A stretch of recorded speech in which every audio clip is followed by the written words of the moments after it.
Hello everyone, मैं हूं विवेक। एक बार फिर स्वागत करता हूं आप सबका आपके अपने यूट्यूब चैनल पे। आज अपन डिस्कस करेंगे एमपी पटवारी के एग्ज़ाम के लिए किस तरह की बुकें पढ़नी चाहिए और क्वेश्चन का जो स्टैंडर्ड है, क्वेश्चन का लेवल है, किस तरह का होगा, किस तरह क्वेश्चन पूछे जा सकते हैं, इन सब के बारे में अपन डिस्कस करेंगे।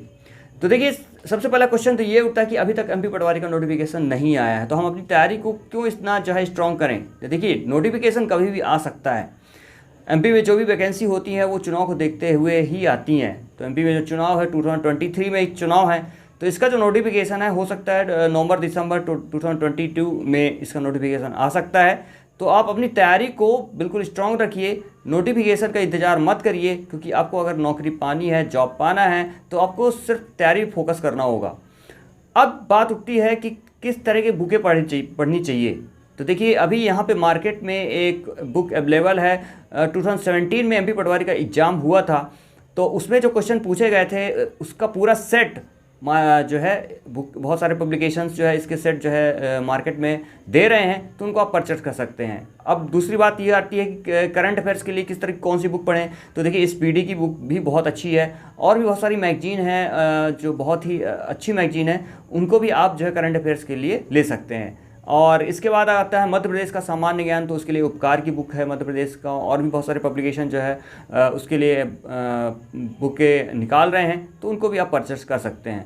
कंप्यूटर के लिए आप अलग से अगर तैयारी करना चाहते हैं, कंप्यूटर की अलग से तैयारी करना चाहते हैं, तो उसके लिए अब लुसेंट की जो बुक आती है कंप्यूटर की, उसको आप पढ़ सकते हैं। साथ में हिंदी के भी अलग से लुसेंट की बहुत अच्छी बुक आती है, उसको भी आप ले सकते हैं। इसके बाद अगर क्वेश्चन का लेवल आपको देखना है कि किस तरह क्वेश्चन पूछे जाने हैं, तो वो 2017 का जो सेट आ रहा है उसको आप परचेस कर सकते हैं। उसको आप रीड करने के बाद आपको समझ में आएगा कि किस तरह के क्वेश्चन जो है पूछे गए थे 2017 के एग्जाम में।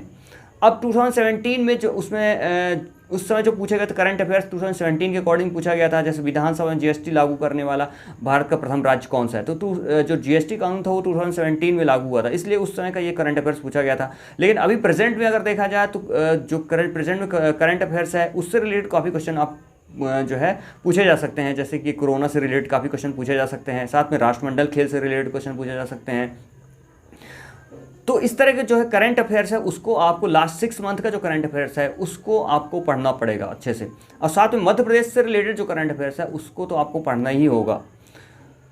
साथ में आपको जितनी कंट्रीज़ हैं वर्ल्ड में उनके सारी कैपिटल, वहाँ पे करेंसी कौन सी है, वहाँ के जो राष्ट्राध्यक्ष हैं, प्रेसिडेंट हैं, प्राइम मिनिस्टर हैं, वो कौन है, ये भी आपको बहुत अच्छे से डीपली जो है इसकी एक प्रॉपर नोट्स बना लीजिए और उसको पढ़ना पड़ेगा आपको। साथ में आपको भारत और विश्व में प्रथम कौन कौन सी चीज़ें हैं वो आपको ज़रूर पढ़ना पड़ेगा। जैसे कि भारत का पहला स्वदेश निर्मित विमान वाहक पोत कौन सा है।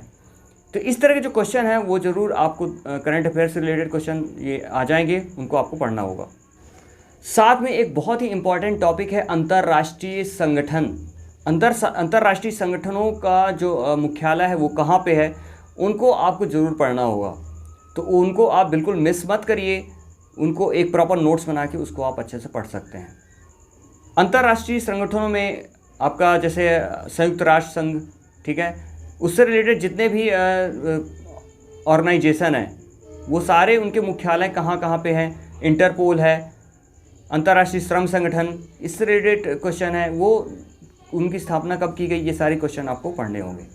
साथ में आपको ये भी देखना होगा कि प्रमुख अंतर्राष्ट्रीय सम्मेलन कब आयोजित हुए, कहाँ आयोजित हुए, ठीक है, और उनका जो विषय था वो क्या था, ये भी आपको देखना होगा। और हाँ, सबसे इम्पॉर्टेंट है कोविड-19 कब सबसे पहले शुरुआत कहाँ हुई, उसमें पहला केस कब हुआ, ये काफ़ी क्वेश्चन इससे पूछे जा सकते हैं, इसको भी आपको छोड़ना नहीं है। इससे रिलेटेड कुछ क्वेश्चन ज़रूर आपके पूछे जाएंगे। साथ में जो केंद्रीय बजट पास किया गया था, आम बजट पास किया गया था, उसके बारे में भी आपको अच्छे से डिटेल नॉलेज रखनी होगी, उसको भी आप पढ़ सकते हैं। उसके बाद बहुत इंपॉर्टेंट टॉपिक है केंद्र सरकार की योजनाएं। केंद्र सरकार की कौन कौन सी योजनाएं जो है केंद्र सरकार ने लागू की हैं, जैसे नमामि गंगे योजना है, उज्ज्वला योजना है, ये सारी योजनाएं जो है इनके बारे में आपको बहुत डिटेल नॉलेज रखना होगा। डिटेल का मतलब ये कब लागू हुई, कहाँ पे सबसे पहले लागू हुई, ये आपको पढ़ना होगा। और इम्पॉर्टेंट टॉपिक है वो है विज्ञान एवं प्रौद्योगिकी। विज्ञान एवं प्रौद्योगिकी से रिलेटेड जो भी करंट अफेयर्स है और साथ में स्टैटिक जीके जो है वो ज़रूर आपको पढ़ना होगा, क्योंकि उससे रिलेटेड क्वेश्चन, बहुत सारे क्वेश्चन आपके पूछे जाते हैं।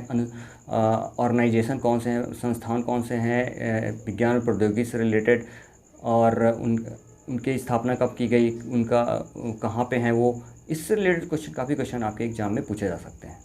तो ये कुछ टॉपिक थे जो मैंने सजेस्ट किए। आई होप ये वीडियो आपको समझ में आ गया होगा, पसंद आया होगा। और आप चैनल पे नए हैं तो चैनल को सब्सक्राइब करना मत भूलें, लाइक करें, शेयर करें। मिलेंगे नेक्स्ट वीडियो में कुछ और अच्छे टॉपिक के साथ। तब तक के लिए keep smiling, keep spreading the knowledge. Thanks for watching the video.